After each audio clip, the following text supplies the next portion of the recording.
नमस्कार विद्यार्थियों, मेरा नाम राजेंद्र मीणा है।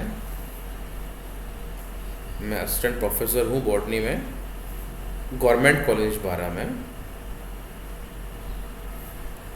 बच्चों, हम बीएससी पार्ट सेकंड में पेपर थर्ड जो अपना है, structure and development and reproduction of flowering plants, उसके अंतर्गत यूनिट थर्ड को डिस्कस कर रहे थे।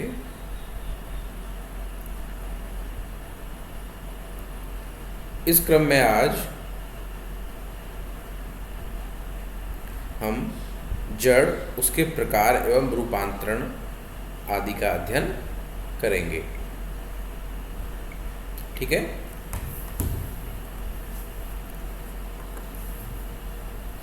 तो सबसे पहले तो हमें बताना चाहिए जड़ क्या होती है बच्चों। उसकी परिभाषा क्या है वो देख लेते हैं हम। पादप में जल अवशोषण, संलग्नता एवं यांत्रिक सामर्थ्य का कार्य करने के लिए रंगहीन, बेलनाकार, धनात्मक गुरुत्वानुवर्ती एवं ऋणात्मक प्रकाशानुवर्ती संरचनाएं निर्मित होती हैं जो मूल कहलाती हैं। अब देखिए, जो ये परिभाषा है उसके कई पहलू हैं। पहले पहलू में जो मूल है उसके कार्य को स्पष्ट किया गया है। पादपों में जल अवशोषण, संलग्नता और यांत्रिक सामर्थ्य का कार्य जो है मूल करती है। ठीक है।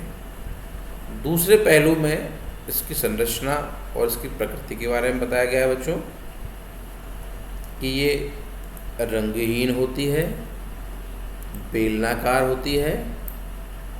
ये हो गई इसकी संरचना, बाह्य संरचना। इसकी प्रकृति क्या है? धनात्मक गुरुत्वानुवर्ती, अर्थात ये गुरुत्व या गुरुत्वाकर्षण बल की तरफ वृद्धि करती है। आसान शब्दों में कहें तो यह अधोस्तर में नीचे की तरफ वृद्धि करने की प्रवृत्ति इसकी होती है। और ऋणात्मक प्रकाशानुवर्ती, प्रकाश के भी ये विपरीत दिशा में इसकी वृद्धि करने की प्रकृति पाई जाती है। तो मोटे तौर पर हम कह सकते हैं कि पादप में जल अवशोषण, संलग्नता एवं यांत्रिक सामर्थ्य का कार्य करने के लिए रंगहीन, बेलनाकार, धनात्मक गुरुत्वानुवर्ती एवं ऋणात्मक प्रकाशानुवर्ती जो संरचनाएं निर्मित होती हैं वही क्या कहलाती हैं? मूल कहलाती हैं। ठीक है बच्चों, समझ में आ गया? अब आगे बढ़ते हैं। यह निम्न प्रकारों में विभक्त की गई है। अब बच्चों, ये जो जड़ है या मूल है उसके भी कई प्रकार होते हैं। ठीक है। द्विबीजपत्री पादपों में अलग तरह की मूल पाई जाएगी, एक बीजपत्री में अलग पाई जाएगी। ठीक। तो पहला है इसमें मूसला मूल तंत्र, दूसरा है अपस्थानिक मूल तंत्र। ठीक है बच्चों, पहला पढ़ते हैं हम मूसला मूल तंत्र।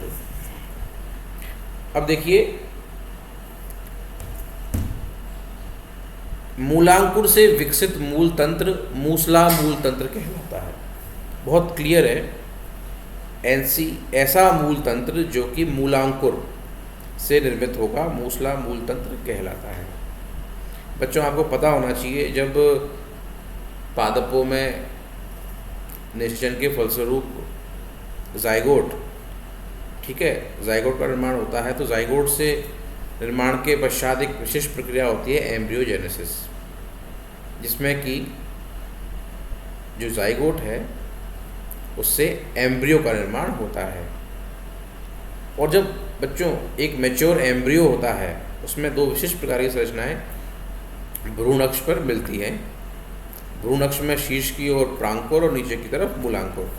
तो जो मूलांकुर जो संरचना है वो ऑब्वियसली आपके मूल तंत्र का निर्माण करेगी। इसलिए हम कह रहे हैं कि मूलांकुर से विकसित मूल तंत्र मूसला मूल तंत्र कहलाता है। ठीक है, ओके। यह अधिक गहरा होता है, ध्यान दीजिएगा, यह अधिक गहरा होता है। इसमें प्राथमिक, द्वितीयक एवं तृतीयक शाखन पाया जा सकता है। ठीक है, जो मूसला मूल तंत्र होता है उसमें प्राथमिक, द्वितीय और तृतीयक शाखन पाया जा सकता है। लास्ट लाइन क्या है, बहुत इंपॉर्टेंट है, यह द्विबीजपत्री पादपों की प्रारूपिक विशेषता है, अर्थात मूसला मूल तंत्र द्विबीजपत्री पादपों में पाया जाता है।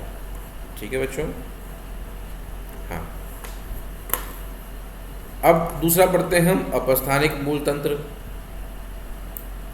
तो यह मूलांकुर के अतिरिक्त पादप के अन्य भाग से विकसित होने वाला मूल तंत्र है, अर्थात अपस्थानिक मूल तंत्र ऐसा मूल तंत्र है जो कि मूलांकुर के अतिरिक्त पादप के किसी अन्य भाग से निर्मित होता है। ठीक है, यह कम गहरा और रेशेमय मूल तंत्र बनाती है। ठीक, यह एक बीजपत्री पादपों में पाई जाती है। इसको ध्यान रखिएगा बच्चों कि जो अपस्थानिक मूल तंत्र होता है एक बीजपत्री पादपों की पहचान है, उनका प्रारूपिक लक्षण है। ठीक है, आगे बढ़े।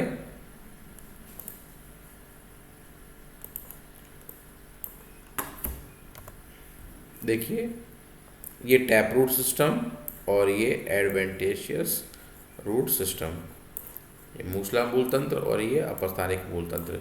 देखिए देख बताता हूँ आपको।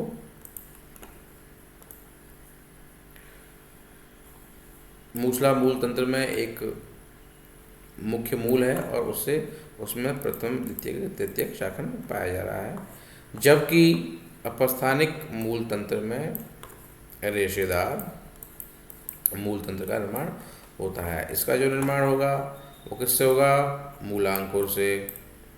ठीक है, जबकि जो अपस्थानिक मूल तंत्र है उसका निर्माण होगा किसी भी अन्य भाग से मूलांकुर को छोड़कर। ठीक है, आगे बढ़ें। ठीक है, तो ये तो हमने पढ़ लिया मूल की परिभाषा और मूल के दो प्रकार जो हैं अपने, अपस्थानिक और मूसला मूल तंत्र। अब हम पढ़ते हैं मूल एवं उसके रूपांतरण, जड़ और जड़ के रूपांतरण।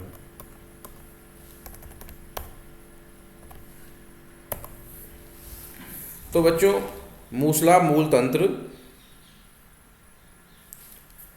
पादप में श्वसन व खाद्य संग्रहण के लिए अनेक रूपांतरण को प्रकट करता है। कई पादपों में जो मूल होती है अपने मुख्य कार्य के अतिरिक्त अन्य कार्य भी करती है। श्वसन कर सकती है, खाद्य संग्रहण कर सकती है, सूक्ष्म जीवों के साथ में मिलकर जैविक नाइट्रोजनीकरण कर सकती है, बहुत सारे काम हैं। तो पहले हम पढ़ेंगे खाद्य संग्रहण के लिए जो मूल रूपांतरण करती है उसके बारे में। मूसला मूल तंत्र खाद्य संग्रहण के कारण भिन्न भिन्न प्रकार की आकृतियां दर्शाता है। यह निम्न प्रकार की हो सकती है। कई पादपों में जो मूल होती है वो अपनी खाद्य संग्रहण प्रवृत्ति के कारण अलग अलग प्रकार की आकृतियों को दर्शा सकती है। वो निम्न प्रकार की है। पहला, तर्करूपी मूल। जब संग्रहण मूल के सिरे संकीर्ण होते हैं तथा मध्य से अपेक्षाकृत अधिक फूली हुई होती है तो इसे तर्करूपी मूल कहा जाता है। ठीक है, ये देखिए मूली की आपने देखा होगा कि मूली के सिरे जो है संकीर्ण होते हैं और मध्य से ये फूला हुआ होता है, फूली अवस्था में होता है, तो इसे कहते हैं तर्करूपी मूल। दूसरा है शंकुरूपी मूल। देखिए, जब खाद्य संग्रहणकारी मूल की आकृति शंकुनुमा होती है, उदाहरण के लिए गाजर, सॉरी ये नहीं है, ये है कॉनिकल शेप।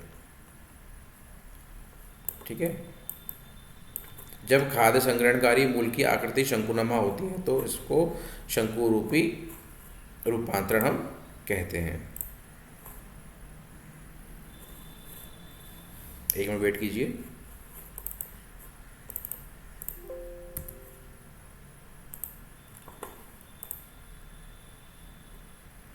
ठीक है,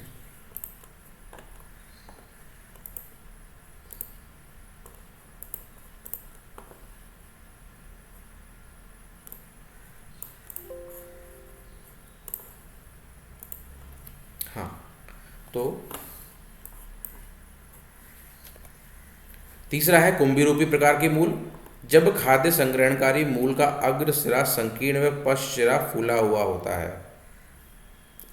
जब खाद्य संग्रहणकारी मूल का अग्र सिरा संकीर्ण व पश्च सिरा फूला हुआ होता है तो इसे कुंभी रूपी मूल कहते हैं। उदाहरण के लिए शलजम। ठीक है बच्चों, लास्ट है कंदिल प्रकार की मूल। इस प्रकार की खाद्य संग्रहणकारी मूसला मूल अनियमित व फूली हुई आकृति की होती है, जैसे डहेलिया। ये देखिए ट्यूबरस, अनियमित व फूली हुई आकृति की पाई जाती हैं। ठीक है बच्चों,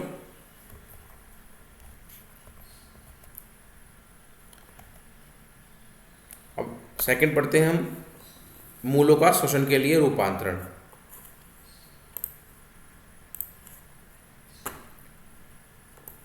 कुछ मूल विशिष्ट पादपों की जो मूल होती है, कुछ पादपों की जो मूलें होती है वो श्वसन के लिए रूपांतरण करती हैं। पढ़ते हैं इसे।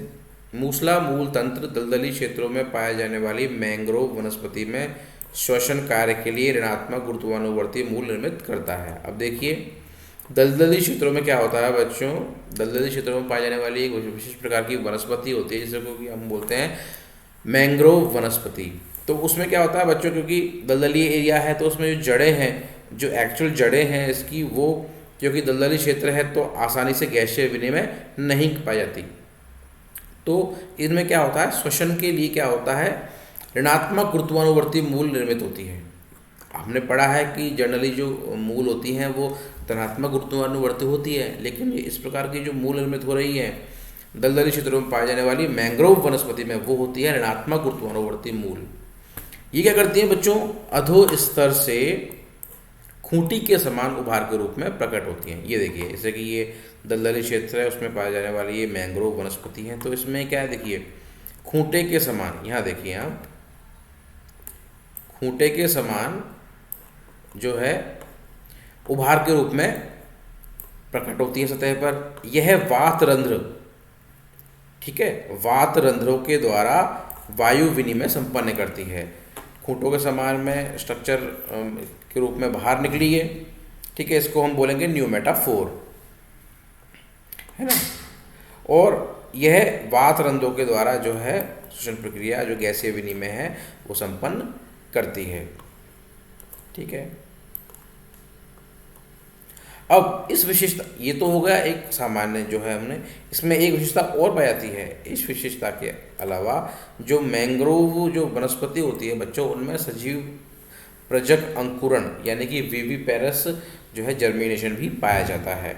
इसमें क्या होता है बच्चों, इसमें क्या बीज जो है वो प्रकीर्णन से पूर्व फल अवस्था में ही मात्र पादप में अंकुरित हो जाता है। जैसे कि मैंग्रोव वनस्पति है, मैंग्रोव वनस्पति में पौधा है तो उसमें फल आए, फल आने के बाद में फल झड़ने से पहले ही फल अवस्था में ही बीज है वो अंकुरित हो जाता है। ठीक है,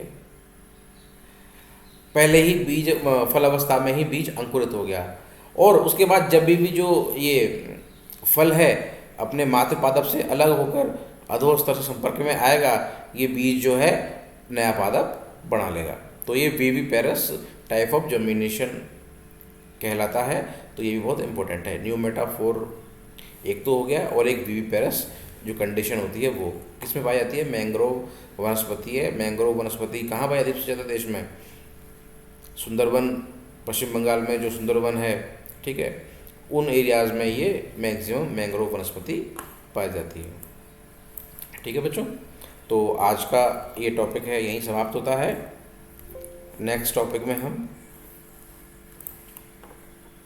इसी यूनिट का कोई अन्य चैप्टर का अध्ययन, टॉपिक का अध्ययन करेंगे। Thank you.